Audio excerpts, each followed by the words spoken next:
Olá, meus irmãos, tudo bem? Tudo na paz? Graças a Deus.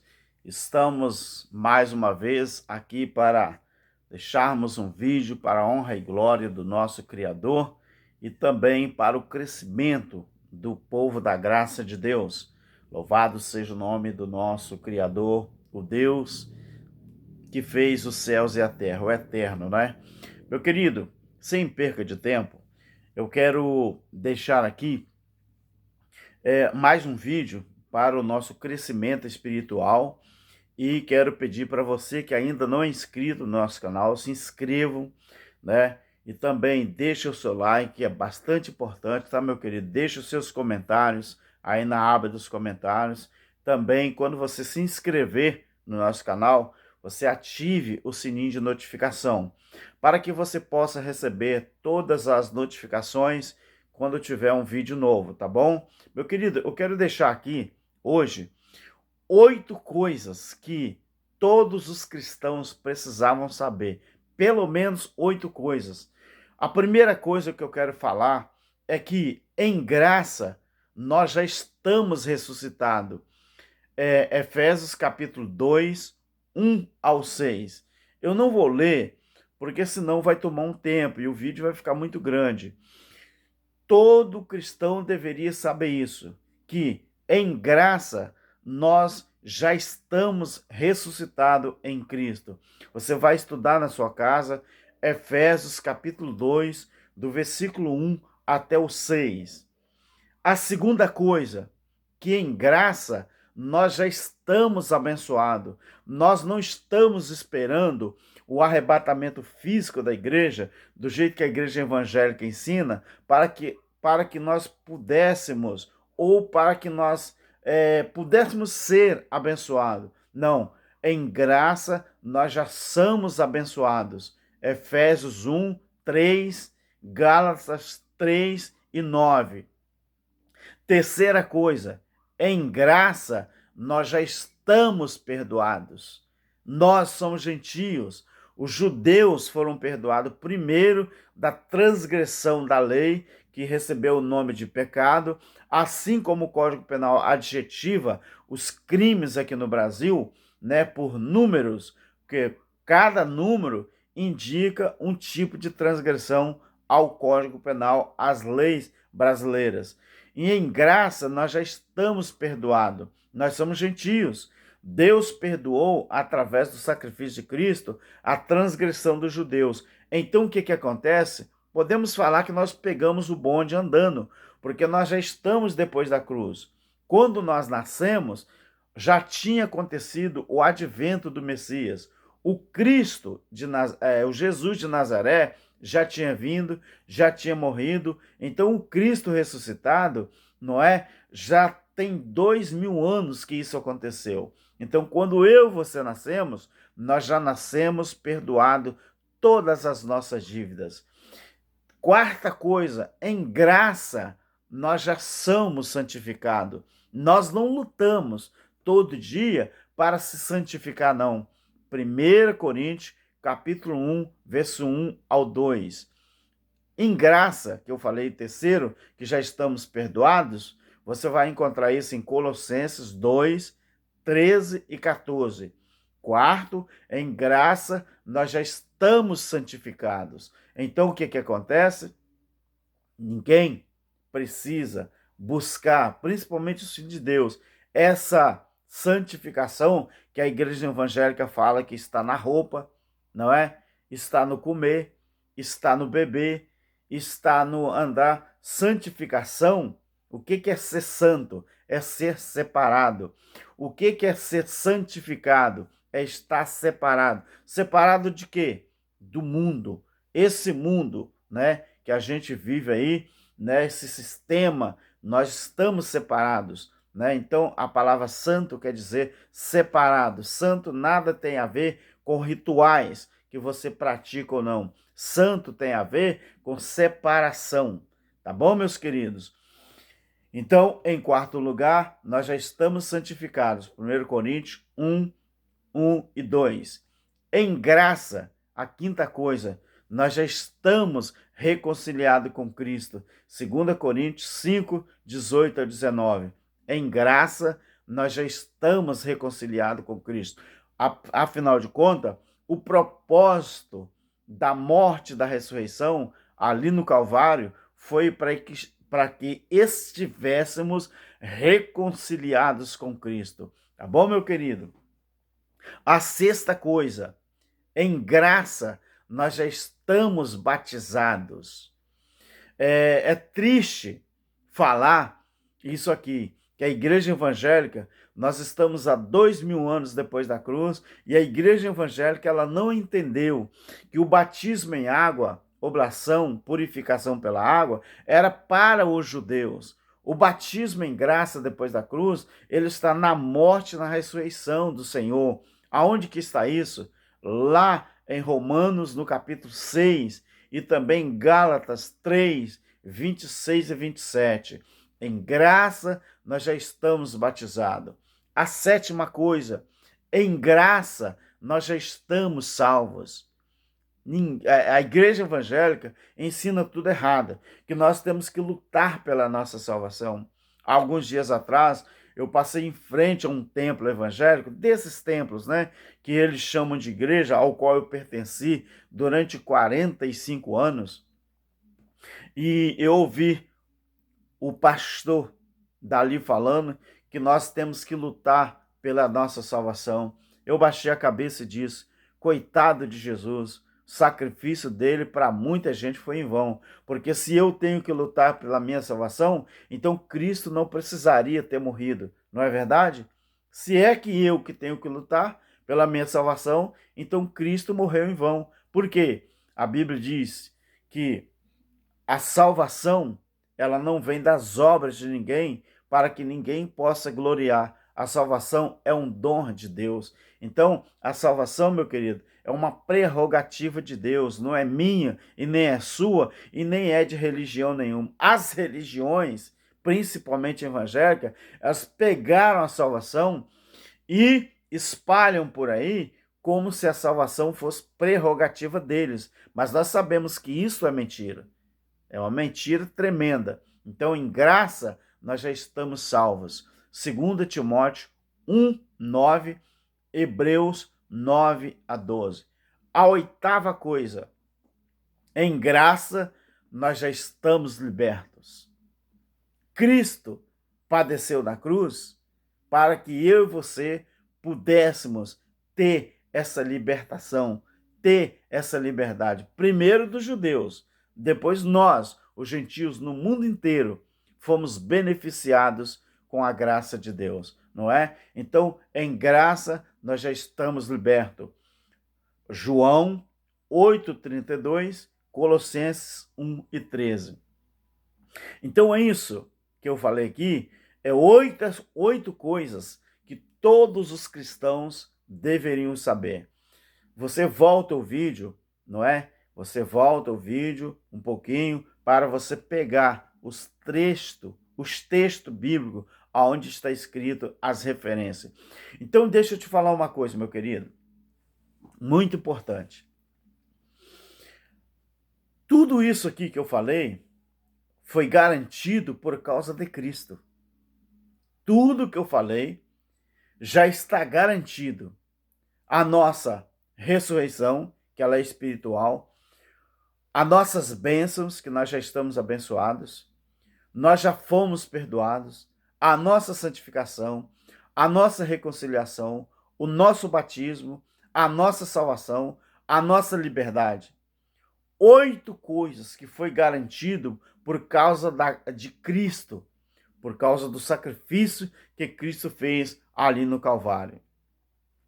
A sua morte e a sua ressurreição nos garantiu tudo isso. Não fique atrás de revelações, profecias, né? Que a lei e os profetas durou até João. Eu não sei por que o povo desobedece tanto a palavra de Deus, que a palavra de Deus hoje é que fala para mim e fala para você. Não deveriam ninguém ficar ouvindo profetadas, não é? Esses cultos que eles montam né, dizendo que é culto de avivamento, culto não sei de quê, disso e aquilo, para enganar as pessoas. Claro, engana por quê? Porque crente não gosta de Bíblia. Crente não gosta de ler Bíblia. Crente gosta de ouvir o que os líderes deles falam, mesmo não estando de acordo com a Bíblia, mas o povo crente aprendeu a obedecer esses líderes. Isso é muito triste, infelizmente. Outra coisa, meu querido, falar uma coisa muito séria que nós estamos vendo, não é? Nesses dias que nós estamos vivendo, e é muito triste, né? Quem ainda, em pleno século XXI, e tem tanta gente fazendo isso, quem ainda defende placas de igrejas, você sabe que existe tantas denominações, quem ainda defende placa de igrejas, ainda não entendeu o evangelho de Cristo. Este evangelho que está aí, queridos, não é? Virou a Disneylândia da mentira. Por que que eu falo isso? Que este evangelho que está aí virou a Disneylândia da mentira. Porque cada denominação que você vai é uma mentira. Cada denominação que você frequenta é uma mentira atrás da outra. E mentira é essa que os crentes vão lá e parece que estão se divertindo. É como se fosse, então, a Disneylândia da mentira. Então, meu querido, as pessoas precisam saber que a Bíblia, ela tem disciplina. Então, tudo na vida tem que ter disciplina. Tudo na vida. Se você quer aprender Bíblia de um jeito que você nunca tinha aprendido, você tem que ter disciplina. Você tem que ter, né, dedicação. Você tem que saber ler para separar as coisas. Você tem que aprender o que é a cultura do povo de Israel. Quando você estuda a Bíblia com disciplina, você aprende a respeitar o vernáculo da língua portuguesa, que essa Bíblia que nós temos foi escrita. Você aprende a respeitar o tempo verbal, a colocação verbal, a conjugação dos verbos. Você aprende tudo isso. Então, tudo, se você escolhe uma profissão, você tem que ter disciplina para ela. Mas a gente vê nas igrejas evangélicas, os pastores, o culto é 1h30. O pastor, ele não ensina a Bíblia nem 15 minutos, nem 20 minutos. Se ele ensinasse a graça de Deus, o povo se liberta. Mas nem para estudar a Bíblia o povo não tem disciplina. Eu frequentei, fui professor durante muitos anos das EBDs. Querido, eu li a Bíblia, mas eu nem sabia o que era a graça de Deus. Eu não sabia o que é preterismo. Eu não sabia o que é uma escatologia consumada. Eu li a Bíblia como se fosse um trator abrindo uma estrada, né, dentro do mato. Eu não tinha noção do que é disciplina com a palavra de Deus. Então, os religiosos, eles não têm disciplina bíblica. Eles não têm. Então, quando o homem entender que ele não precisa pagar para estar com Deus, nunca mais ele se sentirá sozinho e preso nas doutrinas dos homens. Vou repetir. O dia que o homem ele conseguir entender que ele não precisa pagar para estar com Deus, nunca mais ele se sentirá sozinho e preso nas doutrinas dos homens. Você às vezes pergunta assim, mas irmão Alberto, tem que pagar para estar com Deus? Nas religiões, sim. Nas denominações, sim. Principalmente a denominação evangélica. Você paga dízimo, você paga oferta, você paga voto, você paga tudo isso para estar com Deus ou para ter acesso a Deus. É assim que a religião ensina. Mas eu te pergunto, é assim que o Novo Testamento, a Nova Aliança, não é, ensina? É claro que não. Quem teve as suas dificuldades foram os judeus. Foi para isso que aconteceu a cruz. Então, por que eu digo isso, meu querido? Porque o crente, preste atenção, porque o crente que não dá dízimo, o crente que não dá dinheiro na instituição onde ele pertence, sabe o que acontece com ele? Ele é mal visto, e é até tirado, né, os seus direitos de oportunidades, né, e até mesmo de participar das atividades desses lugares aos quais eles pertencem. Olha a convenção uma instituição lá no Pernambuco, não é? O que está acontecendo com o presidente, né, dessa convenção lá no Pernambuco. Instituição que eu pertenci por muito tempo. Olha o escândalo que está acontecendo lá no estado do Pernambuco. E você vai saber, não é? Então, hoje, os olhos de muita gente estão se abrindo. Por quê? Porque o evangelho da graça está aí. A escartologia consumada, o preterismo completo, porque é a linha doutrinária que realmente ensina a Bíblia, respeitando o tempo, respeitando a cultura, respeitando sempre, sempre, sempre o tempo verbal de cada profecia. E o livro de Apocalipse é o último livro que foi escrito, que já cumpriu lá em Israel, não é? Então, você deve saber que os colégios básicos no nosso Brasil, no mundo, né? Eu frequentei colégio básico, né? Então, os colégios básicos, eles servem para quê? Eles servem para formar cidadão. Os colégios básicos só servem para formar os cidadãos. Agora, as escola técnica, as faculdades, ela forma o quê? Forma cidadão? Não. A nossa cidadania, ela é formada nos colégios básicos. Quando você escolhe um colégio técnico, não é? Uma escola técnica, você escolhe uma faculdade, aí já é para formar profissionais. Nesses colégios técnicos e nas faculdades, você vai escolher a sua profissão. Mas você passou pela escola básica, pelo colégio básico. Ali foi para formar a sua cidadania. Mas quando você escolhe uma faculdade e uma escola técnica, é para escolher a sua profissão que você quer. Então, uma pergunta que eu tenho para fazer. Tá, se os colégios básicos formam cidadãos, e as faculdades e os colégios técnicos formam profissionais, e os seminários teológicos, eles formam o quê? Até hoje. O que os seminários teológicos têm feito com seus estudantes de teologia que querem virar pastor, que querem virar líder? Sabe o que tem feito até agora? Os seminários teológicos servem para aprender a usar a Bíblia para manipular as pessoas. Por que alguns líderes religiosos, eles se acham dono das pessoas? Eles se acham donos da igreja. Eles se acham pastores para mandar na vida das pessoas. Vem cá, mas por que ele pode ser pastor e eu não posso? Por que ele pode e você não pode? Por que ele pode e você não pode? Sabe o que eles vão dizer? Porque nós temos o chamado. Vem cá, mas para Deus não há diferença. Para Deus não há judeu nem grego. Para Deus todos são iguais. Perante Deus todo mundo é igual. Mas eles falam que eles têm chamado. Chamado sabe para quê? Para enriquecer nas custas dos outros. A única profissão no mundo que vive do suor dos outros é a profissão de pastor. Infelizmente é a profissão, porque eles transformaram o dom de Efésios 4:11 em o quê? Em profissões, em títulos.